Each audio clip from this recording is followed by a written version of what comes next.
This week's interview is with Magen Warlick. She has evolved as a horsewoman from 3-day eventing to a world champion extreme cowboy racer. She has now set her sights on cow horse events. Magen discusses her road to victory and the mental mindset that helped her along the way. Welcome back to Big Boss Mare. This is Brandy Von Holten. I have Magen Warlick with me today. Now, Magen Warlick, it's not M-E-G-A-N, it's M-A-G-E-N. It looks like Magen, but it is Magen. Okay, so she's out of Stephenville, Texas, and she's an equestrian. Okay, all right. So Magen, I have your bio in front of me. It says that you rode English from 3 to 18 years old, and you competed in 3-day eventing. Okay, so tell us, why English? Well, so when I was real little, I lived in Las Vegas, Nevada, and my mom's best friend was from the United Kingdom. And so through them being friends and me getting just old enough to be able to ride, my mom took me out to do some lessons as a very, very young child. And Tammy Hansen was her name. She worked for the Queen in England and moved over to the States, married a guy. So she was my initial first trainer, taught me how to do everything. And she rode English, obviously, being from the UK. And that's who got me into 3-day eventing. I did a little bit of hunter jumper, obviously learned some dressage. And yeah, that was pretty much what we had. We did pony club. It was great. It was probably the best foundation I could have gotten. Okay, so explain, because I do not come from that world, so I would like, and I'm sure other people did not also, so will you explain what 3-day eventing is? Yeah, sure. 3-day eventing is a 3-sport event where the horse has to be versatile enough to be able to complete a dressage test, which is a written pattern, so to say, that you complete in an arena. And then you go out on your next event is cross country. So on cross country, it's a long course. It's endurance. It's bravery. You have to jump solid jumps. And it's timed as well, so you want to be within an optimum time.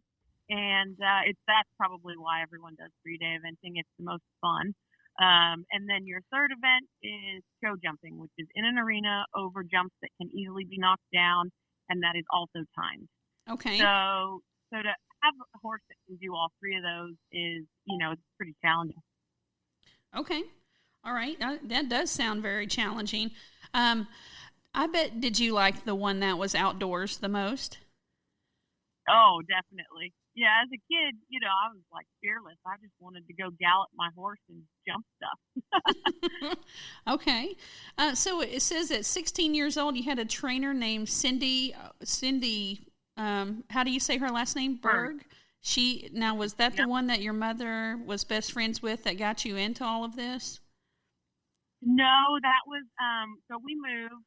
When I was 13, we moved to Spokane, Washington. And so in that course, I found a new trainer. She 3-day evented. And that I started taking lessons with her, I guess, when I was probably 13. And we bought a horse up there in Washington, a thoroughbred. And so I had been working for her in the summers. Mom would drop me off, and I would stay, a couple weeks at a time and ride my horse and do grunt work and clean stalls and feed and in exchange for lessons. So Cindy was an up-and-coming rider. She had just imported a horse from England, and she took it to Kalispell, Montana for her first show on him. And it was a freak accident out on the cross-country course. He was galloping down a hill and took a fall, stumbled, rolled, crushed her, and ultimately killed her.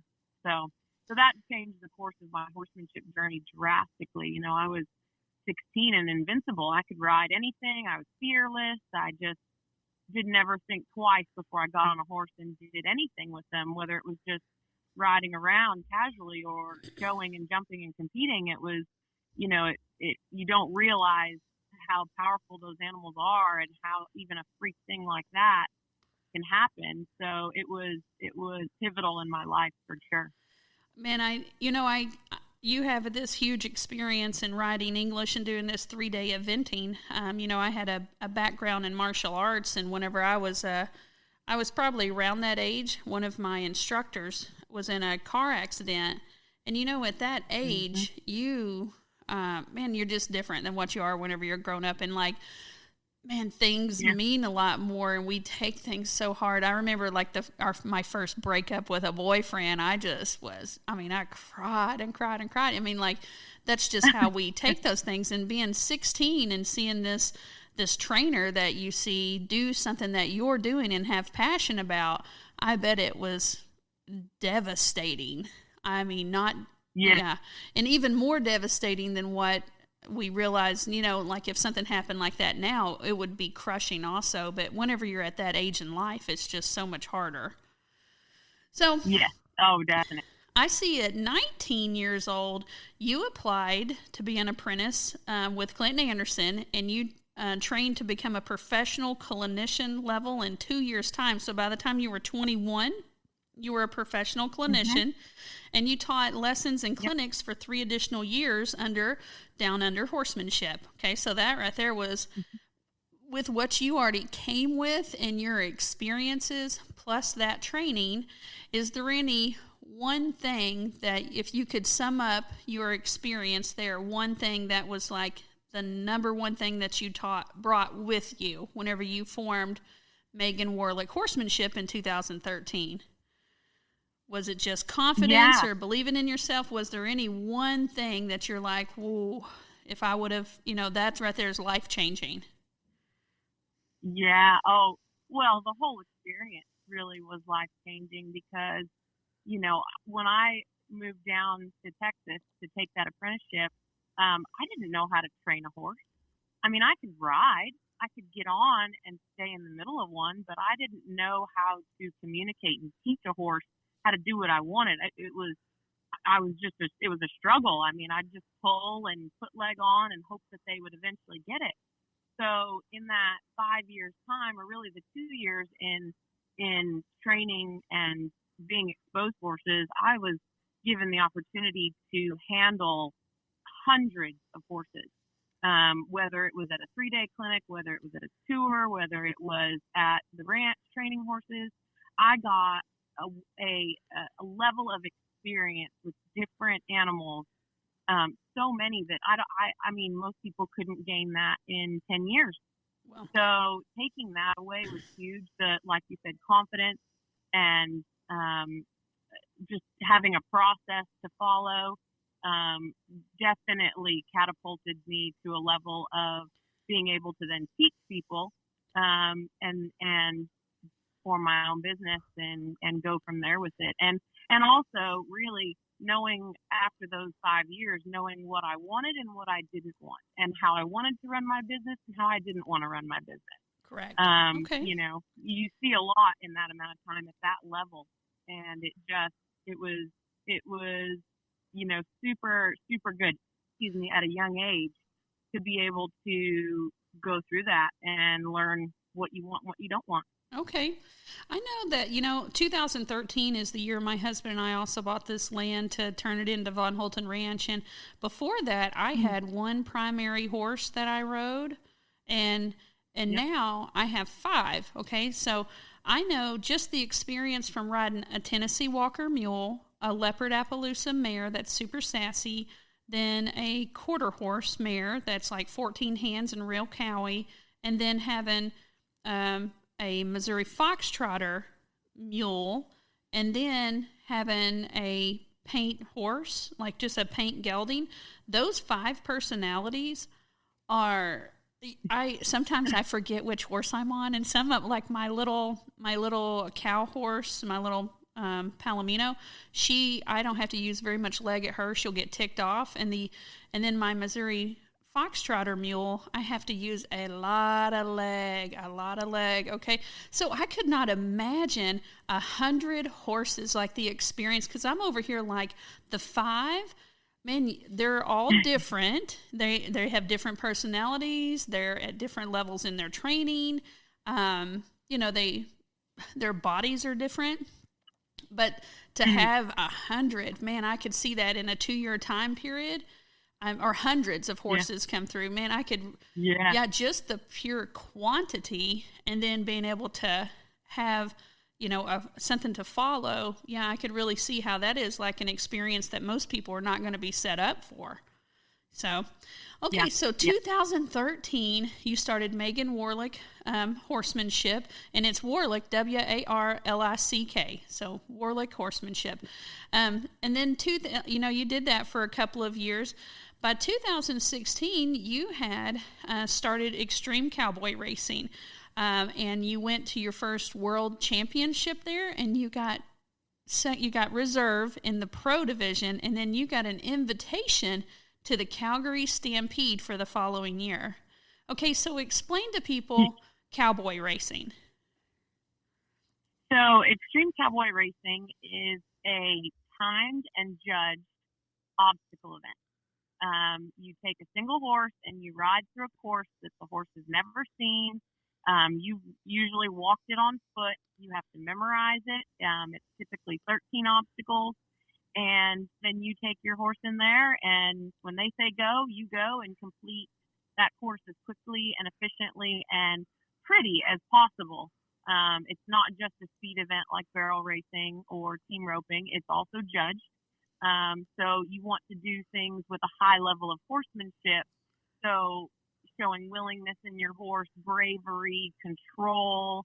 It can be anything from, they ask for lead changes and spins to roping something, to dragging something, to jumping a jump, to maneuvering your horse's body through some type of maze. Like it's a neat sport that really tests the horse and rider team. Your horse has to trust you. You've got to trust your horse.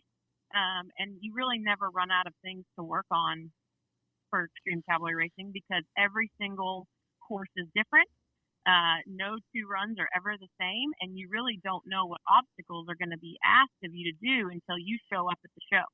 So you kind of have to always be working on everything. So your first time into it, to win the reserve world championship in the pro division, man, that right there's some big boss mare material right there, girl. Woohoo! So the following year, 2007. Go ahead. Yeah. Oh, I was going to say I have a very, very good horse. Oh, you have a lifetime horse. Once in a lifetime horse. Oh, we love those. The following year, you won at that Calgary Stampede that you got the invitation for. Now, that's only 10 people. 10 people from the world are invited to that, correct? Yes. Okay, so now the Calgary Stampede is in Canada, correct? Yes. Okay, all right. So tell people, try to explain the Calgary Stampede to somebody that's never heard of it. Yeah, sure.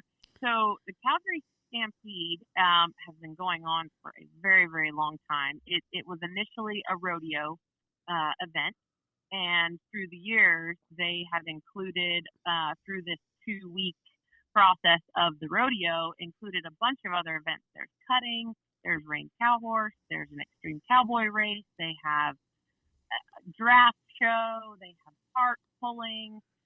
It's like a big fair and rodeo, but it's actually the largest in the world. Okay. So Calgary Stampede's amazing. I've never been to anything like it in my life. People come from all over the world to come watch this event in the summer. It's in July usually, in Calgary, Alberta, Canada, and it's amazing. And so we're just the Cowboy Challenge is just a very small portion of the Calgary Stampede. But it's the largest event in the cowboy racing world. To be invited, you're competing for $10,000, and it's a 10-person competition, invitation only. So it's a very prestigious event for the sport of cowboy racing. And the Calgary Stampede is amazing. I would highly recommend it to anyone if you have any interest in the Western way of life and any sport, any animal event. I mean, there's everything there. There's something for everyone. You know, whenever I've never been to it, but I've watched a bunch of videos and seen what I've seen of it. It looks like a combination of a rodeo and Vegas. Like there's like lights and cameras and there's shows and there's people being dropped down from the ceiling, and then they have like those big guns that like shoot T-shirts into the crowd, and like it just it looks like the Blue Man Crew or something like that, and a rodeo, and then like woo, and then I don't know, it looks like in the stands are full, like not a little bit full, but full. So okay, so to be there's something to do all day. Oh, something to do all day. Well, your first time there, here you are, like, I'm Megan. And Megan, I don't know, what are you, about 5'5", 6"? Yeah. Yeah? Okay, so here she is. Now, this is not, something that we need to back up and say, there's not a men's and a women's division. These are, and there's no age groups either. It is, I mean, like, cowgirls versus cowboys. I mean, you could be, 20 years old. You could be 80 years old. And it's only 10 people in the world invited. And then in the extreme cowboy racing, that right there is open as well. So at that Calgary Stampede, she ended up winning reserve champion. And then she went back to the EXCA World Championship, and she not only won the pro division in 2017, her second year doing it, but she also won the futurity. So I remember this right here because I have a picture of it whenever I've had Megan come and teach at our trail facility, like do a clinic here. She went to a competition and entered with 2 horses and won, I think, with 5 buckles. Like, I've never seen somebody go to a competition with 2 horses and win 5 buckles. So in extreme cowboy racing at the World Championship, they have where you have to compete 2 days, and then they add your scores up, and then the top 10 get to come to the finals. So they award, she went there and won day 1, she won day 2, and it made her the top person to go in for finals. Then she also won finals. She won that on her pro horse each day, and she won that on her futurity horse each day. Then so she won a buckle for the best 2-day run on both horses, and then for winning the World Championship in 2 different divisions on 2 different horses. Then the EXCA, the Extreme Cowboy Racing Association, gives out a buckle for the best extreme rider in the world. And they said, that's Magen Warlick. So I bet you ate a steak dinner that night. Yeah, believe it or not, the day went on so long, and by the end of all those awards, I walked back to the trailer with my horses by myself, cried my eyes out, loaded them in the trailer, and drove home. It was only an hour from home. But it was unbelievable, and it was actually one of those moments in time where you're like, wow, did that really just happen to me? And to just have experienced that was incredible. Well, the biggest thing to me, like whenever, we have these big events, is that it was 2 different horses. And so the common thread is this little girl about 5'6" with dark hair. You weren't even 30 years old yet. And here you are, like, I'll take that, I'll take that, I'll take that. I mean, there's been cowboys that have been doing this for like 10 years, and you're like, hi, y'all. Well, this is cool, thank you. And she's so nice. Megan is so nice. Like, I've never met anybody that has a bad word to say about you. And I will tell you, with me being in the horse industry, I hear everything. Oh my gosh, I hear everything. And I've never heard one bad thing said about her. They're just like, man, she's a good rider. Like, wow, Megan, wow, she really came on the scenes with like guns a-blazing. So, okay. So the next year, 2018, you went and competed in there's a national championship in the EXCA, and you won the national championship in pro, futurity, and then you went back to Calgary, and this time you did not take reserve. You took the champion. You took the championship. You won the Calgary Stampede. Okay, so did you have to go back to your trailer and cry that time? And by yourself? And just go stop and get some Cheetos at a gas station or something? Or what'd you do afterwards to celebrate? Well, so after that one, we did go out to a good steak dinner. I had my family there. I had friends. That was a bit different. That was a great experience as well. It was a lot of pressure. I mean, after that first year winning reserve, I had gotten lost in the finals round, and I was lost on course for a total of 7 seconds, and that's probably what threw it off. And so I was bound and determined that next year that I was going to get it right. And I still had a bobble in the finals. I sent my horse out to do a send around, which he could lunge around me, and he accidentally jumped out of it because I let my rein out too long. So it was like, it was emotional too, but everything kind of just came together, and it was an amazing experience as well. So Megan, I try to go to the Olympics as a fighter, and we always had mental coaches come in and help us because it is so much more a mental game than it is a physical game, which, people don't understand that. A lot of time you have to get your head right. And the fact that you came back the next year and you had what kept you from being champion right there. You were able to talk about it now. Here it is, 2020, and you're like 7 seconds. Like, you remember those details because you're like, and being lost on the course, guys, for the people that don't understand cowboy racing, if you do an obstacle out of order, you're done. You're done. Like, you're not going to win, okay? And everything has to be perfect because somebody else is going to do it perfect. And it usually comes down to, like, time and precision being added up, okay? So the fact that it's easier to become a champion than it is to remain a champion. And so the fact that you went from reserve champion to champion, huge. That speaks so highly to your mental strength. Okay, so let's talk about that for just a second. Like, what can you tell me? Like, what did your training look like different from the year that you won reserve champion to the year that you won champion? How did your training differ? That's an awesome question. Oh, thank you. So the first year, I was still probably just trying to figure things out. I still got, super nervous before a run and just was like worried about remembering where I was going, and then even still forgot where I was going. But I knew my horse was good. Like, Coley and I have a bond like nothing else. Like, I'll be lucky if I have another one like him in my lifetime.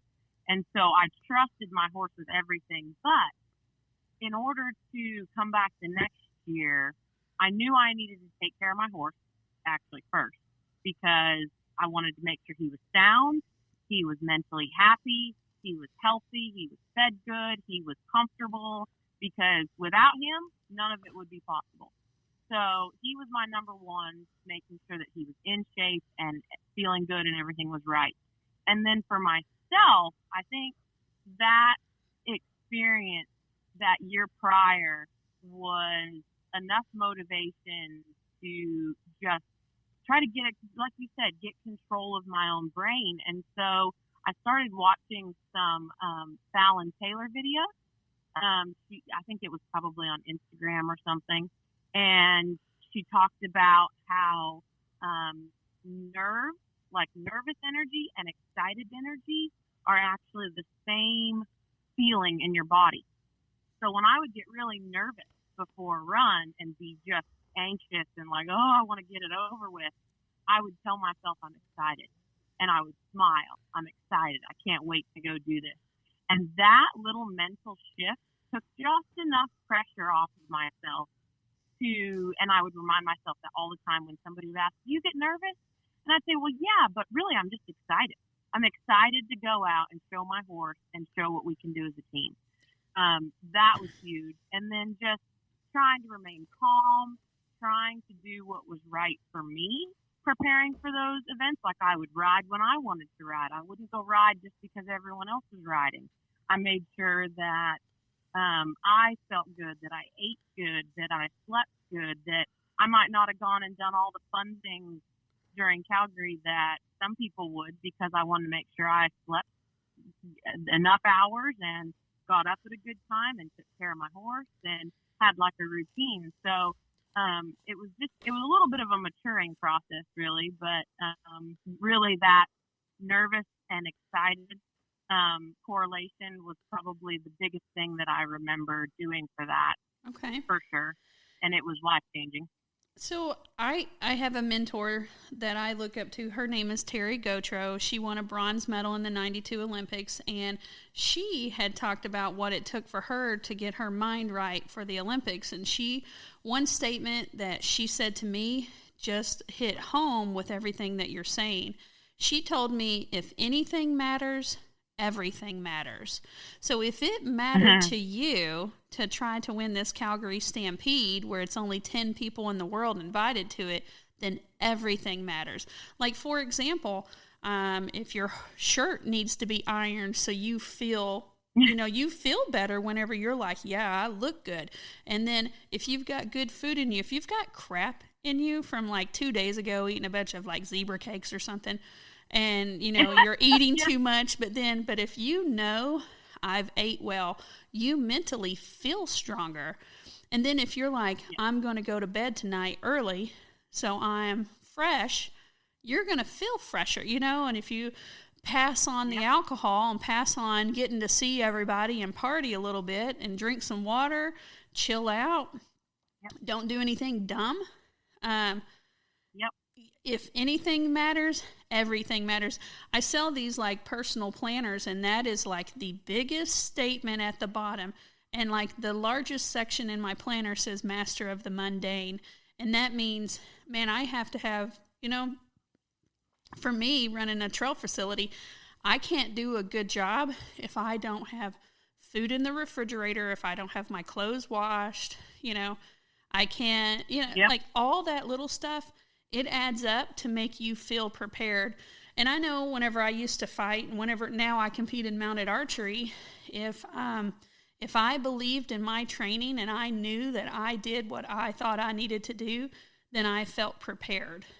So hearing you say that you rode whenever you wanted to instead of watching other people, you fought your fight basically, is what you did. You fought your fight instead of comparing yourself to other people, did what you knew you needed to do. So like, I love hearing that you were like, I got my mind right. So the shift of nervousness to excited. Do a lot of times people tell me how busy I am, and I'm like, I'm not busy, I'm passionate. There's a difference between busy work, between like, for me, having to market things, and then I've got horses that are here for training, and then we've got events that go on each weekend, and then I have to stay like a year ahead on our stuff. That is not, I'm not busy. I will make time for whatever I want to make time for. I am passionate. And so that mental shift really helps me out a lot. And nervousness sounds like there's doubt. Excitement sounds like you're like, oh, yeah, let's go, instead of like, am I going to mess up? Am I going to mess up? But excitement is like, man, we can do this, and I know we can do that, and I've trained for this, and I'm ready. Like there's most definitely a difference between nervous and excitement, most definitely. So, all right, so let's talk about Coley. Okay, so Coley's real name it's capital letters for TSU Hickory Cash. Okay, and you got Coley from that. And Coley how old is Coley this year? He is 14 right now. Okay, and he's a gelding? Yep. Okay, and what color everybody wants to know what your horse looks like. So tell us what he looks like. Well, I think he's beautiful. I think he's registered brown, but he oftentimes looks black. And he's got a little teeny tiny white star and a white snip on his nose. So he's mostly pretty much almost like a jet black horse. Okay. And he's a cute, got a pretty face. Everyone mistakes him for a mare. They go, "Oh, she's so pretty." I'm like, "Yeah, thanks, he is." Oh my gosh, I have it. My horse KTM gets confused as a mare all the time, and I had some 4-H kids come out here and measure his face, everything for like a confirmation class, and he had so many feminine characteristics, and I'm like, all right, there's probably why he's gotten confused. I guess because he's beautiful. Like, men can't be beautiful. I've seen some beautiful men before. All the beautiful horses aren't always girls. So he just he won the Triple Crown of cowboy racing because he held titles in World, Nationals, and Calgary in the same season. So I wonder how many other horses have held that title. Do you know?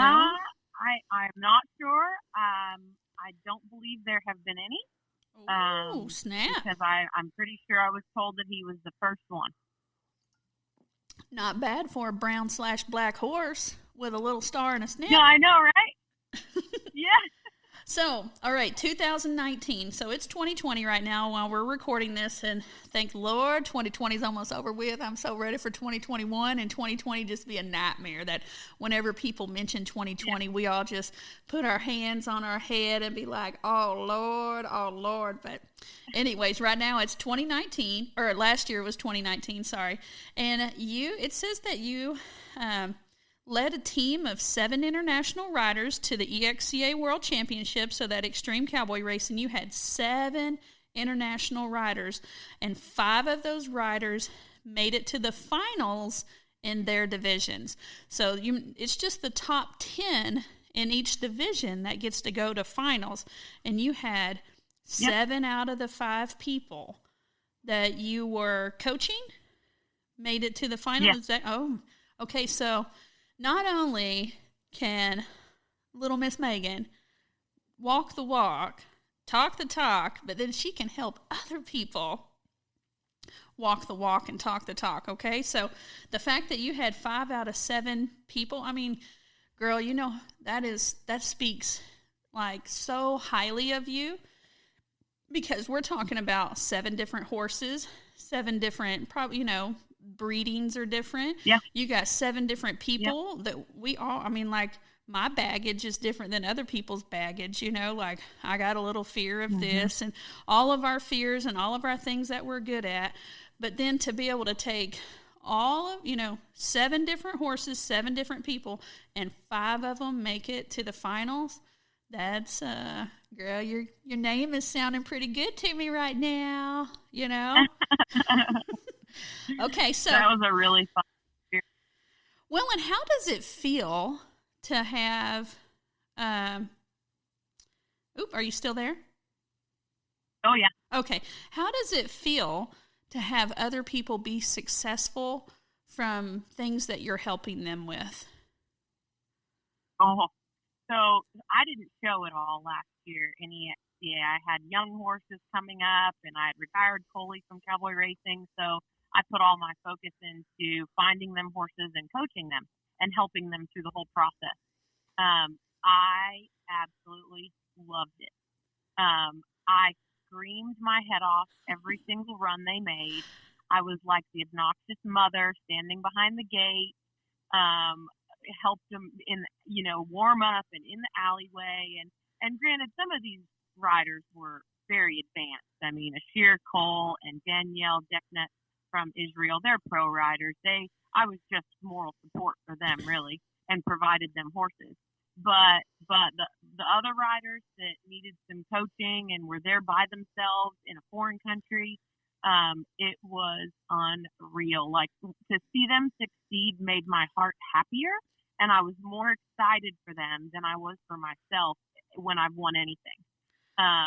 Just to be able to watch them succeed and how they grew in the month or 2 weeks that they were even just here was way more satisfying than me winning anything.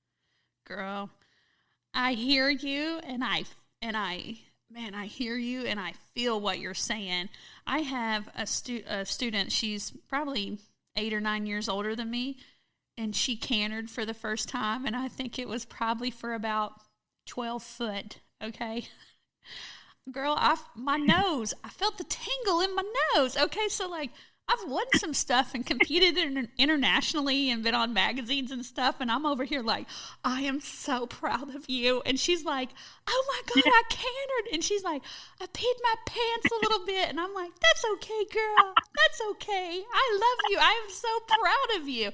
And so here I am like, girl, I got the tingle in my right nostril right now just thinking about how much joy I had for her. And like, you're over here like, yeah, I took 5 people internationally to the EXC World Championship. I couldn't imagine it. I mean, I would have, man, I'm just thinking about that TV show where it has the moms and like dance moms or something like that. Yeah, I would have been that annoying. Oh my gosh. When my mom used to go with me to my... I was riding every step with them behind the gate. I was like sitting down when they needed to sit and putting their leg on and leaning over. It was probably obnoxious to everyone else around me, and they thought I was an idiot, but I was so invested and so just like wanted them to succeed. And it was awesome. Man, a lot of times I will tell you that here's things that I've experienced in the past. Sometimes people will cheer for you until you have the chance to be better than them, okay? Like I've had that before in the horse world. I've had it in the fighting world. I've had that in everything where they're like, go fight, win, until you could achieve something better. And I love hearing, like, here's Magen, who is very decorated in the extreme cowboy racing, and the fact that you're like, oh my gosh, the fact that I'm over here giving you some major props, and then you're like, no, some of these people were advanced. I was just there for moral support. Like, how humbling is that for you to just step back and give that glory all back to them? You know what I mean? Instead of being like, yeah, they're good because of me. Oh, yeah. I hate that. So I love that. I don't hear that from you. You're just like, oh, I was over here. What I envision is you looking like, like a dog at like a tennis match, like where they're like, oh, there they go. Oh, sit down. Looking like you're, I don't know, following them around. Oh, I was fully ready to like shine horses and brush tails, and I picked stalls, and I'm like, y'all need me, I'm here. But in that, just being in that supportive role, I always joke that if I had done nothing else in my life, I would have loved to have been a full-time groom for some high-level rider, because I love all that everyday stuff, all the nonsense, mindless work. So it was another experience to support those high-level riders, just to be there in case they needed anything. If I needed to walk a horse and cool them out, or they both, Danielle and Ashir, rode 2 horses each. So, just to be that person for them was just as satisfying, so as the other ones that needed my coaching. So. Oh my gosh. I bet they were just like, sure, like, Your Highness, if you would like to help brush my horse's tail. I bet it was an awkward situation for them too, just because you're the number one. You know what I mean? Like, you're like the comeback queen, and you didn't even really have to come back. I mean, you went from reserve to champion, and it's just like the most, so decorated in those years before. Like, you just came out and like win. And then here you are like, you want me to cool your horse down? It just seems like, having your master's to go teach second grade math or something. You know what I mean? It just kind of seems like, whoo. Yeah. Yes, you can brush my horse's tail and put a little mojo on it. So this year, there was something called the World's Greatest Horsewoman. Okay, so this is completely different than the extreme racing. Okay, so you've went from this 3-day eventing into cowboy racing and was like highly successful. And then you're like, well, you got this. It was an invite for the World's Greatest Horsewoman. And it says this was your first time ever competing in reined cow horse, which is cutting, reining, fencing, and steer stopping. Okay? So you finished 22nd in a field of over 70 competitors. Okay, so tell us about that experience. So after how this all came about was I basically retired Coley from cowboy racing and had actually considered retiring him, from showing just because I wanted to do right by him. I wanted to make sure he was happy, sound, everything was good. I didn't want to overwork him or overstress him. Those trips to Canada and back were hard on him. So I'd kind of been wavering for about a year, like, oh, what should I do with Coley? Like, I love him. I'll have him till the day he dies. But, could we get better at something? Oh, yeah. He could get better broke and I could be a better rider. So when this Art of the Cowgirl announced World's Greatest Horsewoman, and they were going to open it up initially to only 25 competitors, I thought, ooh, what's that? I'd heard of Range Cow Horse. I knew what it was. I've heard of World's Greatest Horsemen, which is one of the most prestigious events that anyone in the Western horse world can compete in. And I just got the bug. I'm like, yep, nope, I'm going to enter it. Having had no experience in showing in any of those disciplines at any high level. Like, I had done all those disciplines, but never shown in them. So it came out. I set my alarm to apply and got in the first 25. They ended up opening it up to as many as would enter because it was so popular, which is great for women to be able to go compete and set a stage that, set us apart from competing against the men, because Rein Cow Horse is heavily dominated by men because it's very difficult. It's not an easy sport to do.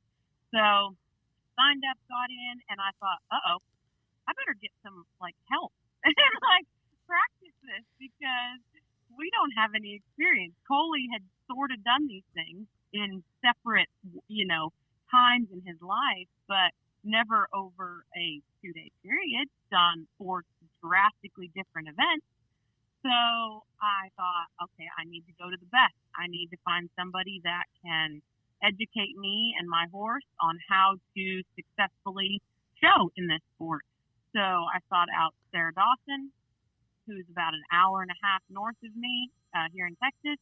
And I watched her ride and go, man, I want to ride like her. I want my horses to look like hers. I want whatever mojo she's got going on, I want a piece of it. And so I started taking some lessons with her when I could, and it helped tremendously. She helped me on cattle, confirmed with me that my reining was pretty good. And then I practiced my, cutting with her and then fence work with her. And when I was at home here, Colden, my partner, we would rope and he helped me with my steer stopping. So it really revamped my desire to compete, because I'm not going to lie, after competing that heavily for those couple of years in EXCA, I was a little bit like, meh, I don't know that I want to keep going down the road and going to these big, huge shows. And it was kind of a little like, I felt a little done with it, personally. And so to have this new sport and new things to learn really just sparked my desire to get my horse better, get my horsemanship better and my show skills better. So we went and did it. It was a great event. I was hoping, for around top 20, which 22nd was brilliant because there were ladies there. Annie Reynolds, who I had never heard of her before, is a $1 million rider in NRCHA, the National Rein Cow Horse Association. So there were very highly competitive women there that have been doing this for years and years and years. I was just happy to get a score in all 4 events, not get disqualified, not, mess anything up, and we kind of had a starting place to go from there. So, yeah, it was great. Well, I can tell you, switching sports is extremely hard, and to go from basically from the Golden Girl to somebody being like, who are you?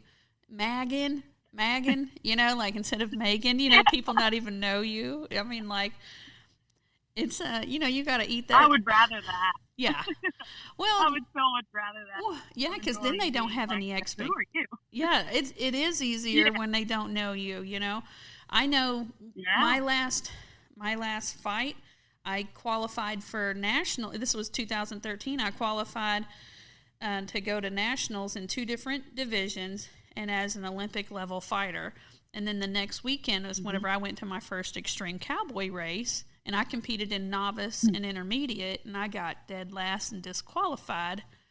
And it was really weird to be in a sport where people wanted your autograph or been like, oh, my kid looks up to you and watches you at every fight, to go to another sport where they're like, next, you're up, and you're like, hi, nice to meet y'all. I mean, like, that's the way it feels for me right now in mounted archery. Like, I want to do well, but then I'm over here like, okay, all right, time to put in some work, and work is universal. That doesn't matter what you do. If you've got work ethic, then you're going to, work ethic always trumps, what's the word that okay, edit. So here we go. Work ethic always trumps, was it skill? Not skill. Talent. Okay. Talent. All right. Talent doesn't work hard. Here we go. Let me get rid of this right here. Okay. I'll get rid of all of this. Okay. So work ethic always will beat talent when talent doesn't have work ethic. So I know a lot of times I don't have talent in something, but I've got work ethic. And it sounds like you have work ethic and talent. So that's huge. Oh, I hope so. I don't know, but I'm going to keep trying. Oh, my gosh. I'm going to keep trying. Okay, so you have goals for next year. You want to compete in cow horse events on Coley in the open bridle division. So what does that mean, open bridle division? So in cow horse, they have aged events, which are for a certain age of horse. And then that open bridle, they can pretty much be, I think, any age. Most horses aren't going to be under 6 years old riding in a bridle, which is a solid mouthpiece bit, and Rommel reins, which you can only hold with one hand. So because he's 14, he has to show in the bridle. I think he's aged out of all the other divisions. I'm not actually 100% sure on that. I still need to do some research on all the rules and formalities, but that was when we showed in Arizona at World's Greatest Horsewoman, it was in the bridle. So I know he's capable of it. I know I'm capable of it. And that's where we'll be. And then, so you've got Coley. Then you have another horse that's platinum in cash only. Okay, but this is Coley's maternal sister named Pumpkin. Mm-hmm. Yeah, no pumpkin, it's Punkin. Punkin. Yeah, because sometimes she's a punk. Yeah, punk or pumpkin. It's like, go either way. Oh, okay. See, I was thinking with Pumpkin that she's just going to be just as sweet and kind of fat and happy. But no, sometimes she's a punk. She can be. And so you're wanting to compete with her in the Snaffle Bit Futurity for 2021. Yes. Okay. So I bought Pumpkin as a weanling, and it's the last sibling to Coley. The mare died last year, and Coley's sire died years ago. So she was my last little bit of Coley, and obviously because he's a gelding, we can't unless we clone him, which would be crazy. Coley is the end of Coley, so I wanted his genetics and bought her as a baby. Okay, so at our ranch, nothing compared to your horses. We've got KTM, and KTM. I have one of my other horses is related to him, Glamour with the hammer. We just call her Glamour. But I had KTM. Yeah. I got his mom when I was 8, and she died when I was 32, and KTM's her last foal, and now he's 15, yep. And then Glamour has one grandparent, basically the same. So I know all about trying to keep them. Man, you fall in love with them, and you're just like, oh, I want something related. Like I want to stay in the family with those horses. I mean, these horses are our family. Like, yep. I mean, my dog is I love my animals. I mean, they are extensions of me. I mean, I had 2 cats for like 14 years, and whenever they passed away, My husband made custom caskets for him. So I couldn't imagine this Aw. highly decorated horse that you just like, he's once in a lifetime, and now you got Pumpkin that's sometimes a pumpkin and sometimes a punk. So the girls are always a little bit harder, but they sure do work for you. So Yeah. if somebody wanted to take a clinic with you, okay, where can they find your information? Probably the best way is going to be on Facebook. To just find Magen Warlick or Magen Warlick Horsemanship. I've got 2 pages, personal and business. They kind of coexist, and either one of them you can get a hold of me. Email or phone, which is all on Facebook, is fine. This next year, I've got most of my returning clinics all coming back. And those areas are kind of usually established groups that I've been going to for years. So really, if it's an individual that's like, man, I just really want to join somebody's group, just get in touch with me, because there may be somewhere, in their area that they could join in on an already existing clinic or private lessons. So. Okay. And so let's talk about, like, just to sum this up, it looks like you have changed, like a lot of people change careers in their lifetimes, and it looks like in their lifetime that you have changed direction with your horses. You've went from English and 3-day eventing to extreme cowboy racing, but you did an apprenticeship for, where you got to work with so many horses, and now you're going into cow horse stuff. I mean, I wonder where you're going to be 5 years from now. You're going to be like, and now I'm jousting. Okay, like it's going to be, who knows? You're going to be like, Coley, and now it's Pumpkin. Pumpkin and I are jousting. Like, who knows where you're going to end up? Is there any one, okay, with training all of these people and seeing anything, can you think of a few things that in general people like struggle with, or if you could just say, like, I mean, for me, it's usually I see my clients make the same mistake where, like, they want to do good, but then I can tell them something, and then they don't put the time in on their own. You know what I mean? Like, they'll take a lesson, take a clinic, but then they don't take what I teach them and apply it. It's like they only keep taking lessons and clinics, and I'm all like, put the stuff into action. That's something that I see a lot of. Is there anything that you see in general? Oh, you hit the nail on the head. Oh. I was going to say, the one thing I see people struggle with is the level of dedication to fix the problem they have, and the amount of commitment to make that happen. Okay. Because there is no quick fix in probably anything in life. I mean, lifestyle changes. If you want your horse to be better, it needs to be a lifestyle change. You need to change what you're doing. And I can't make anybody want something for themselves. They have to want it more to make that change. And it used to bother me a little bit when I was teaching. I would want it more for the people than they wanted it for themselves. And then I just realized, they might have a problem that is annoying and they would like it to be fixed, but they're not really willing to go to the level of change to fix it or to get themselves better. It's more just a hobby mentality, and just, we'll just deal with it. And that's okay. Like, that's totally okay. As long as they're not in a terrible, dangerous situation with their horse, then I'm like, okay, I'll just leave you alone. Here's some tidbits. Here's what you could try to do. Here's some things. But not getting so caught up in, well, why aren't they doing this? And why didn't they work on this? And, everybody comes to those moments in time, in their own way, and you find your own path. And just because I tell you to do it a certain way doesn't mean that you have to do it that way, and you don't have to do it right now. So okay. That's been huge in my teaching regime, to just accept that and be okay with it. And just, if somebody's in danger, then I make a bigger deal of it. But if they're not, then that's cool. That's on them. So and just try to help them with whatever I can.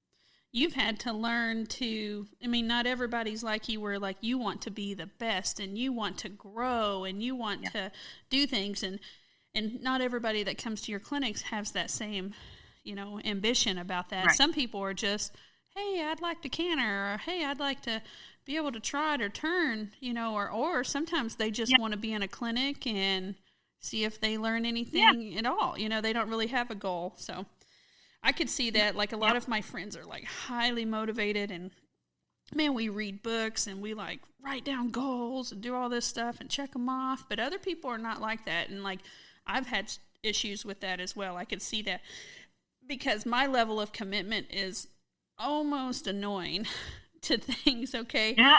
And other people, I have to be okay that they don't have the same path that I have, which is great because that's what makes everybody different. Okay, so Magen Warlick, Magen, and then Warlick, Warlick. Find her on Facebook, and thank you very much. Thank you, Brandy.